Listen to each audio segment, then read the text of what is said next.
Hey, thanks for coming back for another filthy slash flippin' Thursday. Today I chose to take you guys to a property in Old Town Scottsdale, 85251.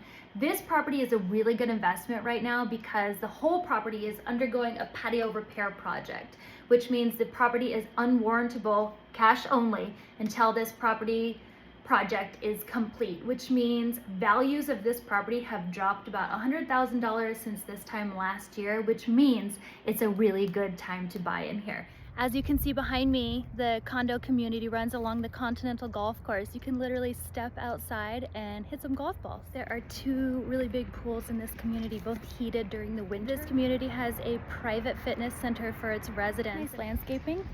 I'm sure you all have heard of the Scottsdale Greenbelt. It runs for miles north and south. Well, guess what? If you walk to the edge of the property and you cross the golf course, the Scottsdale Greenbelt is right there.